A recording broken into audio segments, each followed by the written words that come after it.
Hello everyone and welcome to my coloring corner.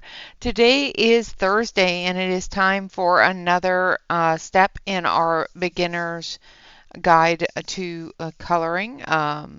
This is the next part of our journey is going to be coloring elements within the picture. Today we're going to be coloring water and learning how to color the water as well as the shadows from the objects in the water. So all of these objects are in the water. So we'll be adding the different shadows from the different plants as well as the boat. We're going to start off with ultramarine. I think so.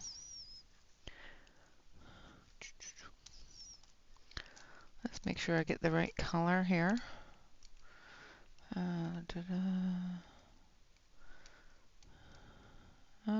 My ultramarine's missing. My ultramarine's not in the right place. There it is. I put it in the wrong space. Always make sure you go through and put your pencils back where they belong. That is the lesson we're going to give today. So because the boat is here, this area here is going to have that shadow. I guess it helps if I zoom you in a little bit, huh? Well, here I thought I was all set up and ready to go. All right, so we're going to zoom you in and we're going to remove that horrible autofocus. There we go. There, that's better. That's better. So we are still using the Colorya. This will be the last page that we will be coloring out of this book. We will, of course, be moving on and graduating to a new book and a new set of pencils. So I think the next set of pencils, I want to go with a larger set to show you the difference between a smaller set and a larger set with the color availability. So we're going to be graduating to the Brute Square colored pencils. Now, if you have a newer set that has the English words on it, the English names, some of those pencils do not match up, but I will try to let you know which ones those are. All right. Now we're going to come across the front of the bow here. The front of the boat, and this area here is going to have that shadow. But this side here is not, because I'm going to have the sun coming down on top of it. The light is going to come down on top of the front of the boat there, so right here.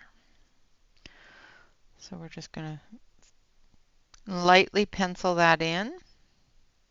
Don't worry about whether or not you've got white spots showing. You will find that that does happen. And by the time we're done, if we blend it properly and put in enough color, that white spot will go away. Putting a little bit of shadow underneath the lily pads here and a little bit on the edge here where the dirt is, or whatever that is. The plant life there, I assume it's the same as over here, which is a form of plant. Now, when you're putting your shadows in, the artist has given us a shadow line. So make sure that you try to follow somewhat of the shadow line. So what I mean by shadow line is these little lines here give us a good area of the shadow. And I just colored that lily pad with a little bit of blue, but that's okay. We'll add green and it'll be fine.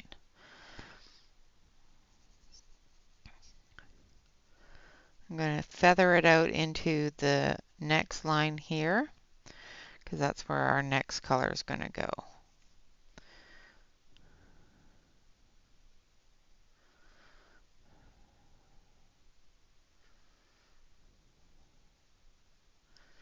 I'm just going to do this area here really, really lightly because there's going to be a shadow from the leaf on the water back there as well as in here. Now they are moving down the water, so you can see here that the water is moving. So we will be adding some different definitions for that moving water. So in these areas here, we're going to put some darker areas.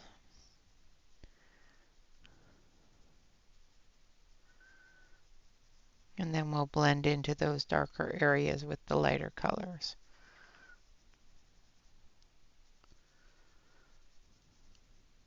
So again, I'm just using the ultramarine first because it gives us a good base level layer of where to blend into, where our water is deepest. Because if you look at a lake or a pond or a river, the deeper areas of water are the darkest. The lightest areas of water are lighter, like the thinner areas, less deep, shallower. That's the word I'm looking for, shallower.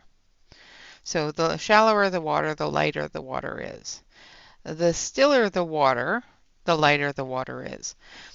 Because of the fact that this is moving water, you're going to get a lot more of that change in color as the water moves through. And that's why we're putting a little bit of dark on each of the movement parts of the water. Now we're going to take blueberry is our next color. Actually, no, we're going to take ocean blue first, and then we'll take blueberry. Excuse me. And give it a good sharpen. So ocean blue is 443 out of our Colorya Imaginator colored pencils. Now we're going to go right into the dark blue that we put down, the ultramarine.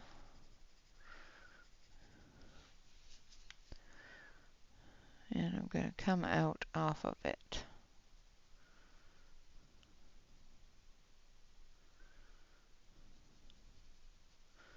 Bring that color in.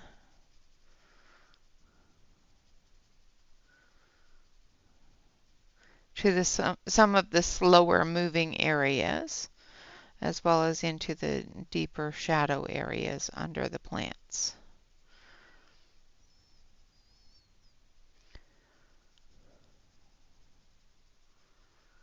I'm just going to feather it out because that's where we're going to blend into.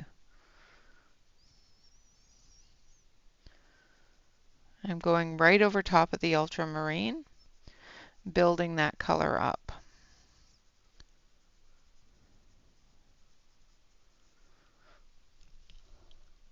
So you do this the same way you do pretty much anything else that you're coloring. It's just choosing the right colors and the right areas to put in your highlight areas. So the areas that you want to put in that shine from the sky or the shine from a light, from a lighthouse, that sort of thing, from the moon, anything like that. It's just determining where you want to put that highlight.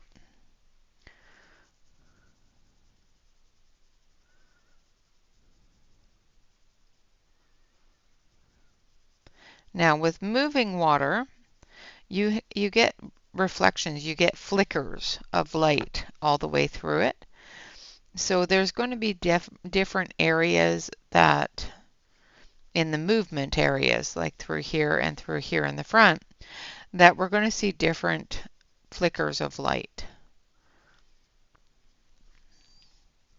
where in the less moving areas, there will be less light flickers,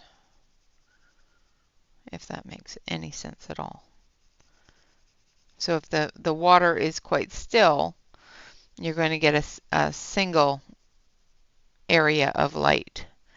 Where if the water is moving, each movement of water will create its own little reflection area. So we're not going to put the shadow deep on the depths area there. Now I'm not going to say this is right up against the shore because it doesn't look like it is to me. Most lily pads and that sort of thing are on the edge moving towards the center areas. Now because this is a moving area, a little bit of a stream, it could even just be like a trickle with it being a mouse, but we're going to treat it like it's a stream, a moving stream. Technically, you wouldn't see lily pads and that sort of thing in a moving body of water, but sometimes they will have a little bit of them, especially if there is a very small amount of moving water. Now, again, this is a mouse in an acorn, so the movement of the water may be very slim and very small, but we're still going to color it the same way we would a vast moving body of water. Don't overthink it. I have a tendency to do that. I have a tendency to overthink things and try to make them more realistic when there's just no realism to it.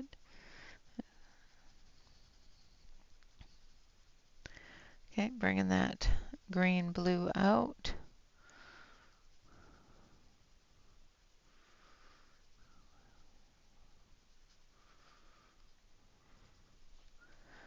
Going through here, darkening up closer to the boat, and then lifting my hand, lightening up as I move out. Now, because this is moving, you're not going to see as much of the boat base under the water as you would if it was sitting still. However, you are going to see that shadow. So the color of the boat itself is not going to show through in the water as much as it would if it was just sitting on the water. But because it's moving, we're going to see that dark area, but we're not going to see the color of the boat as it cuts through the water.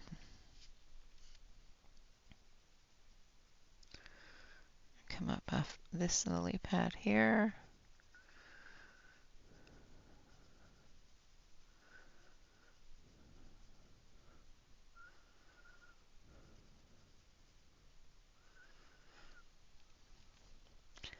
And these areas here.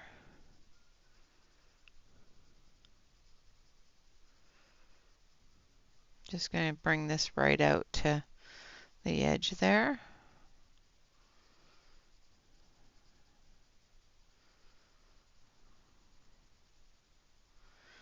Lightening my hand as I come across so that I have lots of space to add those lighter colors.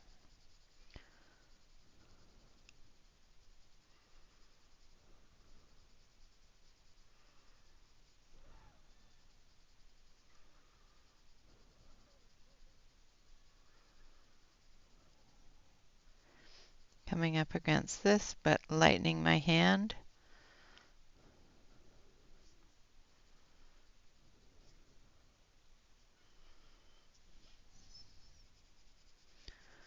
Coming up through here, lightening the hand.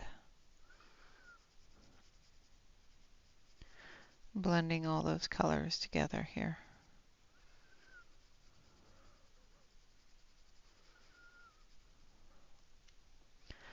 Like so.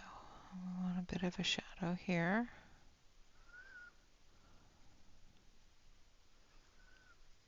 And there. Alright. Now we're going to use a little bit of the blueberry in the deeper areas again. I'm going to sharpen it.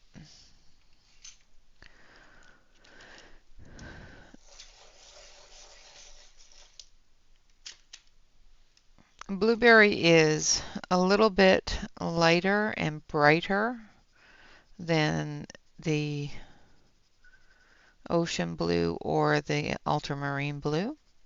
So you're going to see more of that bright blue color.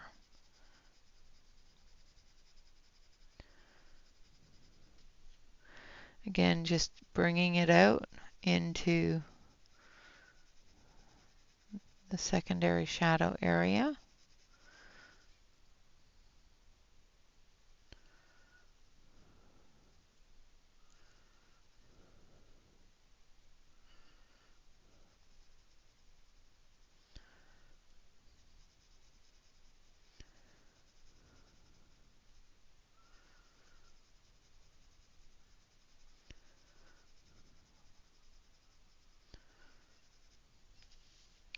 And blending that in.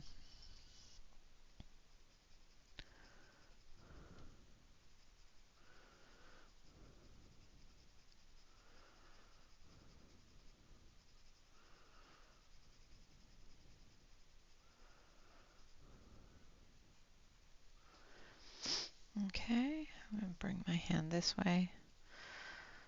Now with the new setup, I don't have it so that, let's see if I can move this so that you can see it more direct without my hand in the way.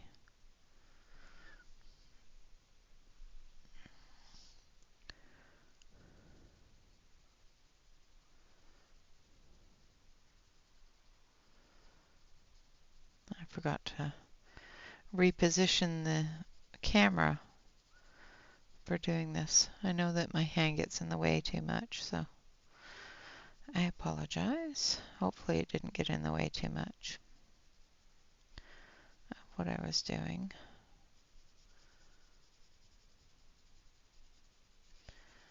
And we're going to bring it down through here and up through here as the edge of our page comes in.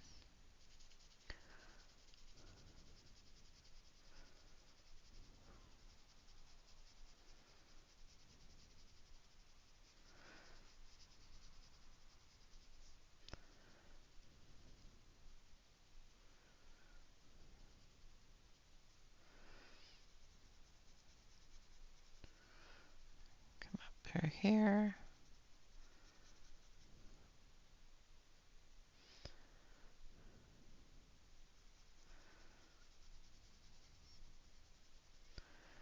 And we're just blending all of those colors together, bringing them into one color.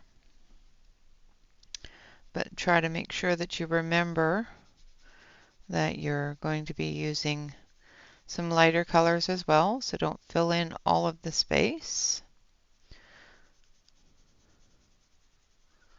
Don't fill in all of the white spot. Don't be too heavy-handed in your pressures. The heavier handed you are in your pressures, the least amount of color you're going to get on that page. So if you're light and just use a lighter hand, you will find that you're able to add a little bit more color, a little bit more layer of color, so you get a depth of color. All right, going to come down here as well. And again, this is moving water, so you're not going to get that algae green color to it as much, but we're still going to put that in. So we're still going to use some of those greeny blue colors. So we're going to start off with Again Blue.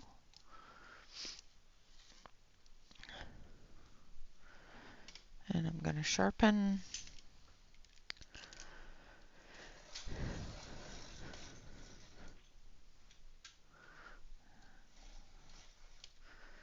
And then we're going to go to I think a little bit of shamrock, maybe a bit of turquoise. We'll see how this goes. So again, going right over top, bringing those colors together.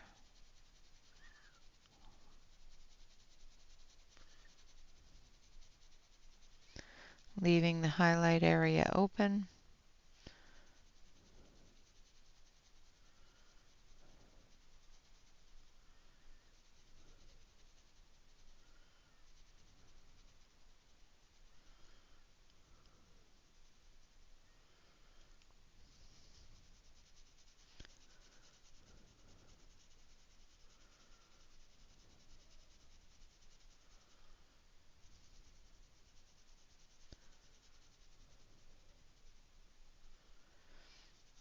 And water is just a test of patience, really. It all depends upon what kind of water you're coloring. If you're coloring a mud puddle, let's just say, you're going to use a lot of browns and a lot of whites, cream tones, that sort of thing. You're not going to use a lot of blue in that because the water, if you look in a mud puddle, the water is not blue. If you're going to be coloring an ocean, you're going to be using a lot of deep blue colors for that ocean coloring, as well as some greens, the same as I'm using here, just a brighter.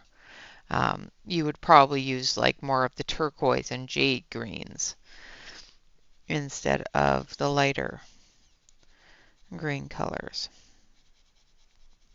So water is just a test of your patience, really.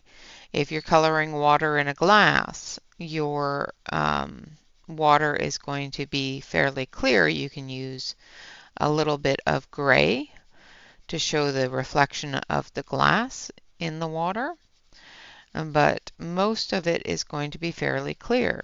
Add some small bits of white gel pen under with a gray under it, and have that reflection built in. So if you're going to color water in a glass, more than likely the glass is sitting on something. So you're going to have the reflection of that object that it's sitting on in both the glass as well as the water. So make sure that you add those elements. And we are going to be coloring a glass and showing how to do that, and how to color glass objects. So that is going to be one of the next lessons, is how to do, or one of the next legs of the journey is how to do different things in busier books. These books are great and they're fantastic for that quick, I need to color and I want something quick and easy to do, but they don't give a great amount of detail. And sometimes I want to show you how I deal with those really detailed pages that have a lot of information, because sometimes they can be very, very intimidating. And I know a lot of people don't enjoy coloring them because they worry too much on how much is on the page. So if you are one of those worriers, we're going to address that and how to work on a page that is very large and very busy, and how to maintain that, how to look at the page and go, okay, I know what I need to do here and here and here and here, without getting overwhelmed by the size of the page. So I'm just bringing that color in. I'm using a heavier hand over top of the blue, and then lightening my hand as I come into the white area.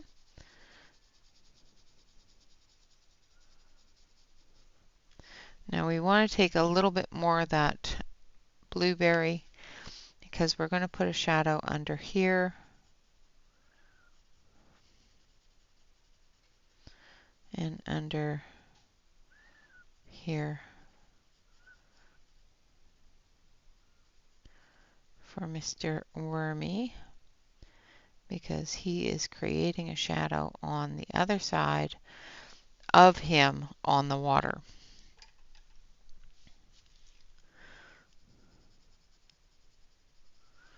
And go a little bit heavier handed here and here.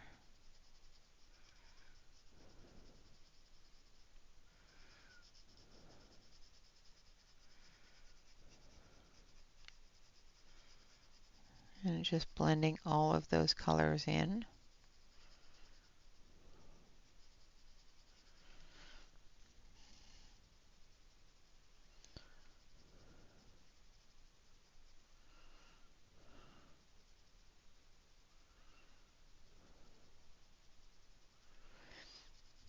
And the great thing about these pencils in particular is if you are heavy-handed, they do take to that quite well.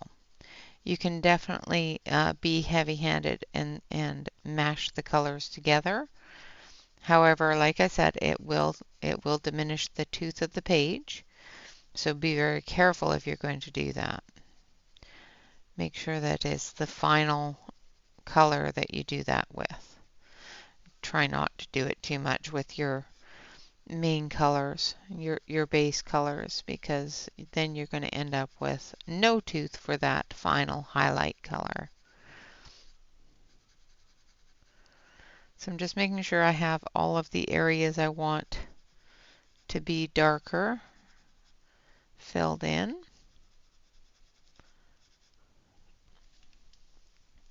And then we're going to take the lightest color we're going to use, and we're going to use this one here, which is Shamrock Green.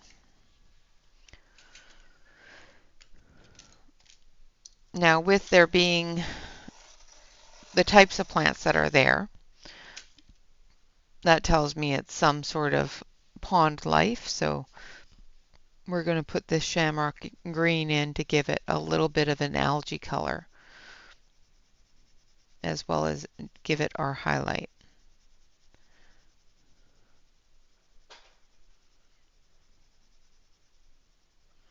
So this is what the sunlight is going to be hitting, is this algae color.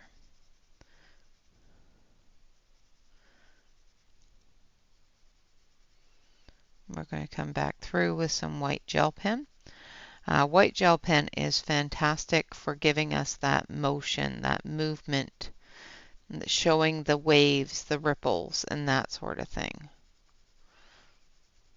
Also for doing our whiter highlights, our bright highlights. So make sure that you do have your white gel pen available when you're doing this. It does give you a little bit of highlight and depth, movement, color.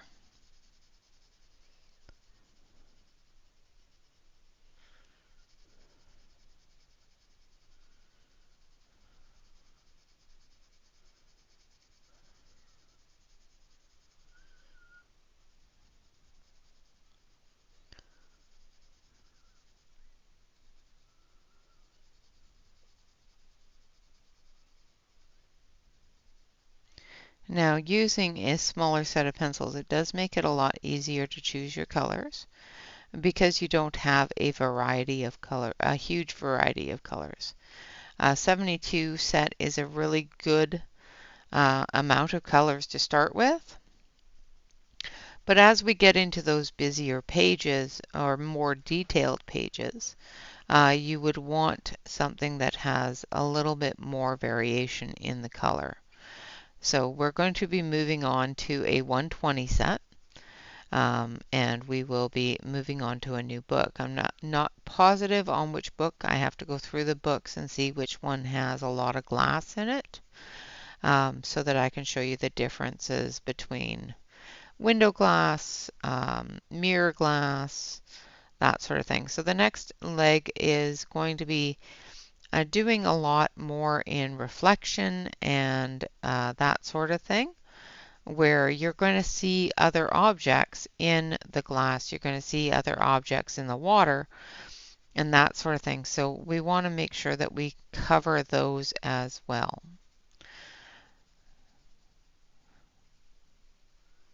And again, like I said, this book is a fantastic book. There is a lot of different details and that sort of thing in here.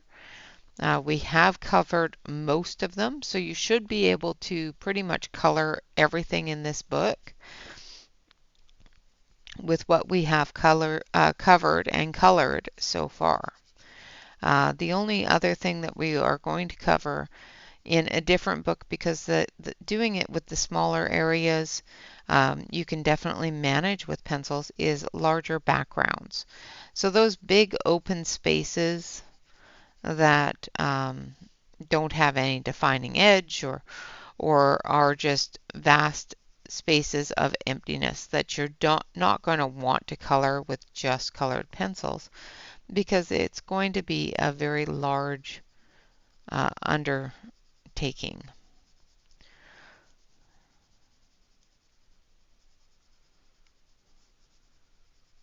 So we will be covering that as well at some point soon.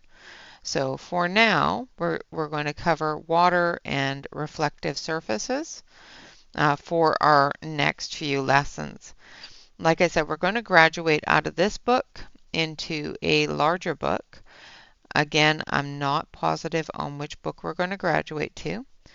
If you have any suggestions, leave them in the comments below the video. If I have the book, I will take a look at the pages and see if they fit what we're trying to do.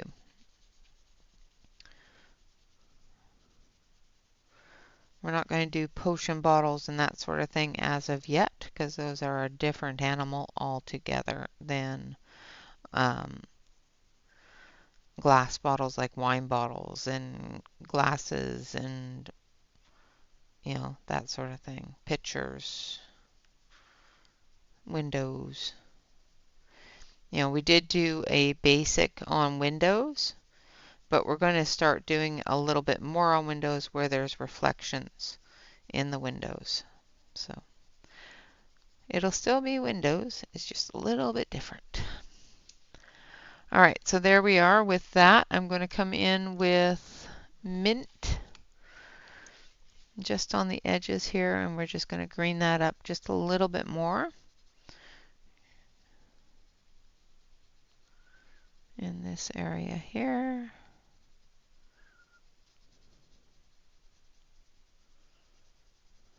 Giving that plant reflection in the water.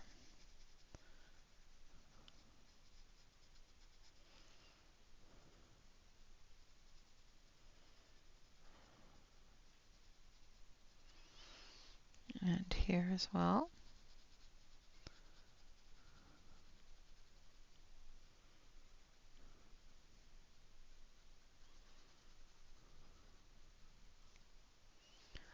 And down here.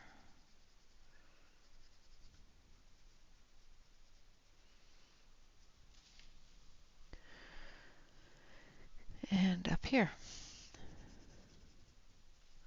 All right, now we're all done with the water. We're going to take our blender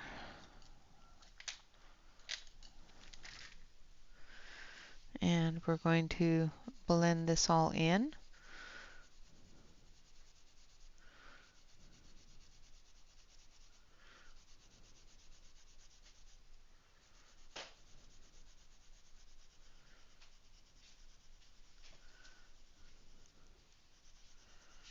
And we're going to Blend the colors together, but also try to blend out some of that white spot.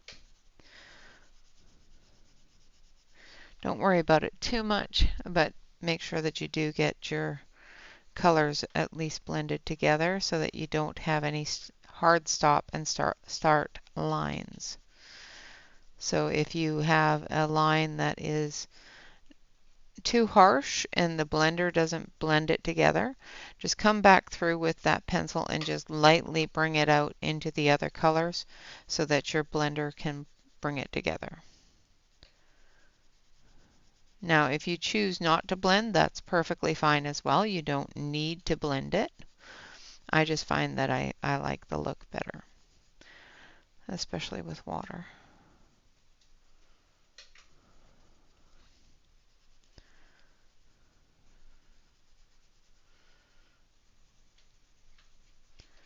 And with the amount of layers that we put down, we definitely have enough color on here to bring that blender in and bring it together.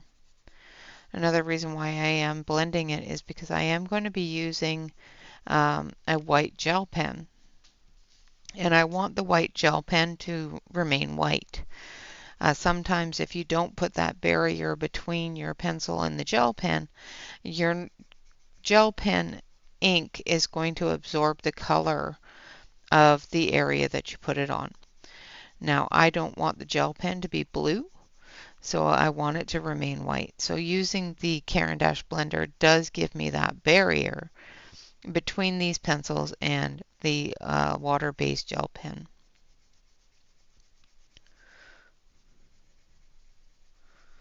So it should remain white instead of turning blue.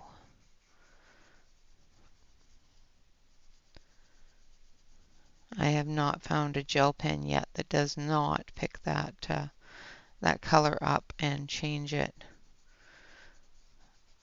color of the white, unless the pencil itself is water resistant.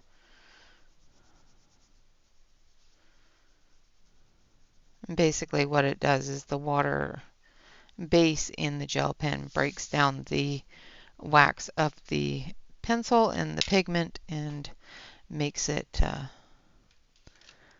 stand out a bit. All right, I need my white bucket.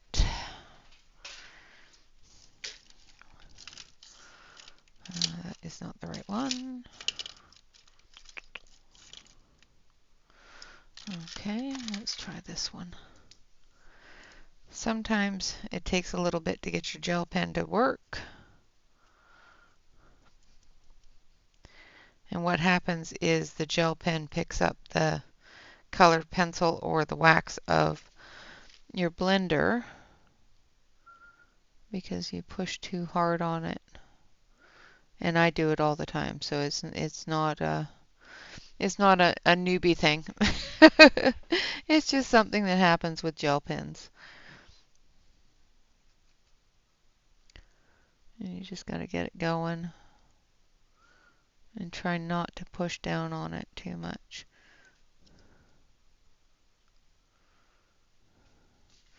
Alright, I don't like that, so I'm going to use something else.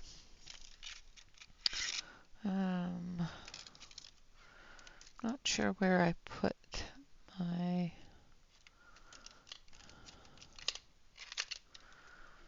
acrylic marker, but I'll have to find that. Ah, there it is. Okay. I thought I lost it. So I have a white acrylic marker done by Color, and I find that this works a lot nicer than a gel pen once you get it going.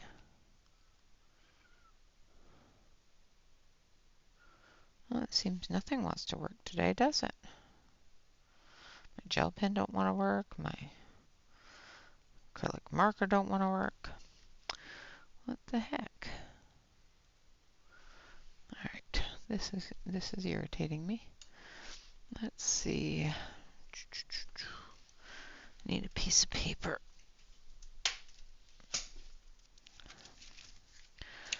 So we get this going.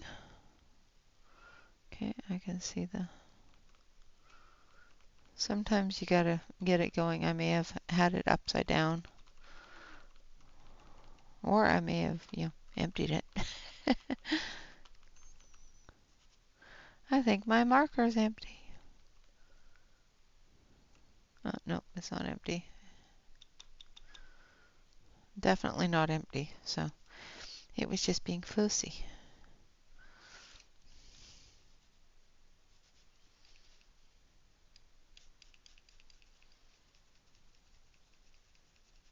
There we go. That's better. So what we're doing is we're whiting out the lines of the current, giving that current some reflection lines.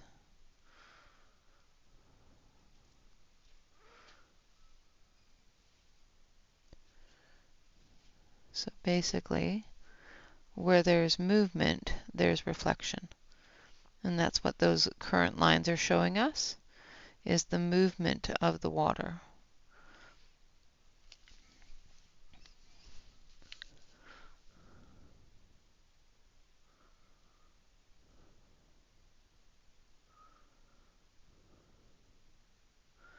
Now, I do find that the Deco Time acrylic marker works better than most of my gel pens. I do have several different types of white gel pen, and sometimes they are either too thick or too thin, or they don't work. The one thing about a acrylic pen is sometimes if you're not careful and you have to color over top of the acrylic, you may find that the pencil scrapes that acrylic off. Or if you need to go over top of the acrylic with your acrylic pen, sometimes you may find that the acrylic pen is going to pull that ink off as well. So try to make sure that the area that you're coloring and that you're covering is fully covered.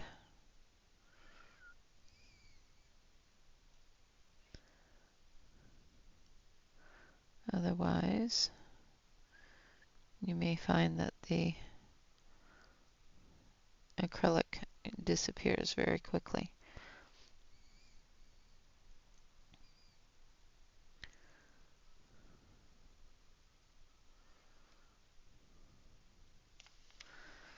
All right.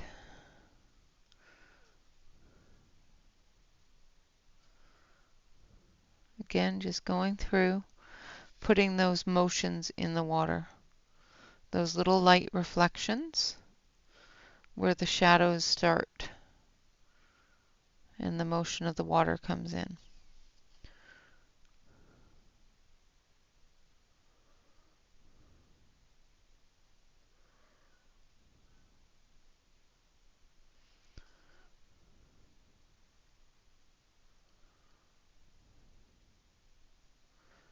Now that's not a shadow, that's or not a movement, that's a shadow of what's going on underneath the water with the boat. So that's showing the edge of the boat there.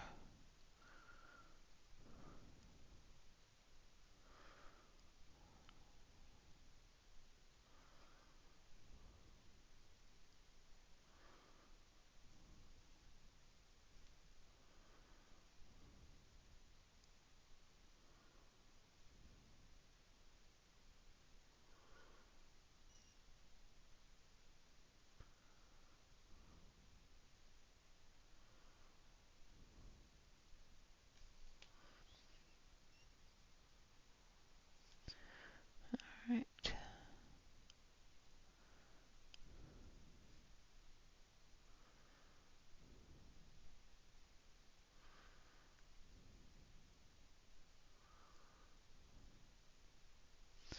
Like so. And that gives us our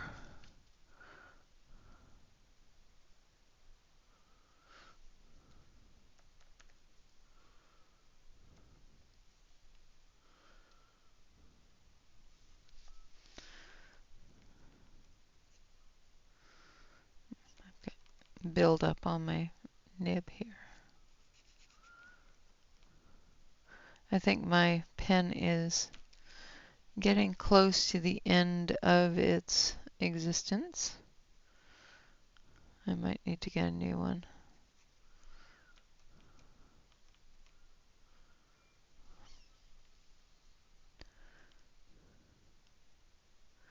If you are going to go over your white, make sure that your pen is working first of all. Otherwise you will scrape it off with the nib of your pen.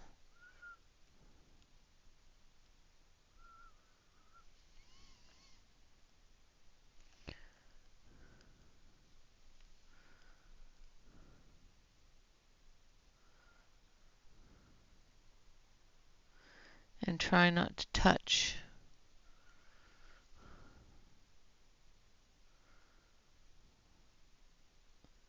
the actual nib of the pencil or the pen to the area, otherwise it'll just scrape it off in the area that it touches. Oh, I think I moved my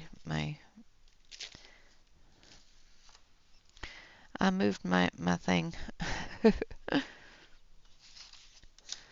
Things fell over. All this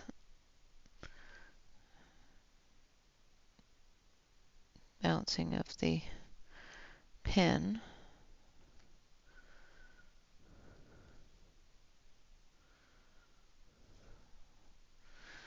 I think I'm going to need a new pen. This one is just not flowing right.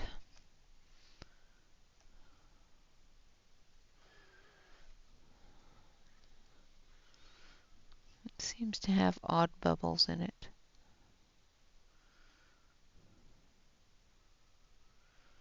So what I'm doing is I'm just trying to make sure that all the black area, especially in this area, is covered. So it doesn't look like it's got black under it. So it looks like the water is showing that light coming through.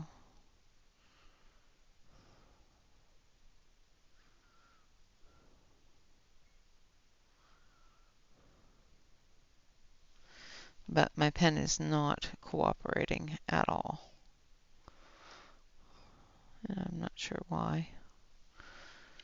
It's really, really kind of annoying.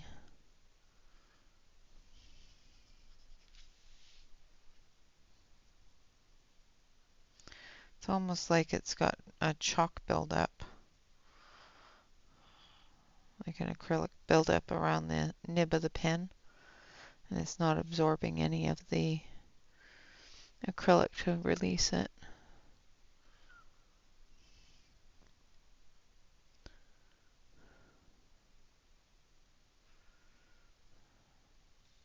But anyway, that's the problems and the joys of different media, different products. I do find that the acrylic pens don't work as well as gel pens, but sometimes getting the gel pen to work right can in itself be a pain in the tuchus. Basically, especially with white gel pens, because we have a tendency to put them over top of a wax, because that's what we do, and the wax itself builds up in the nib of the pen. So we have to be really careful what we're putting it over top of to make sure that we're being as gentle as possible to get that color down, and it's just not moving.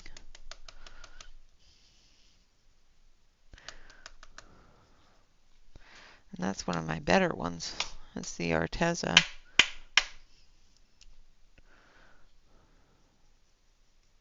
There we go. That's better.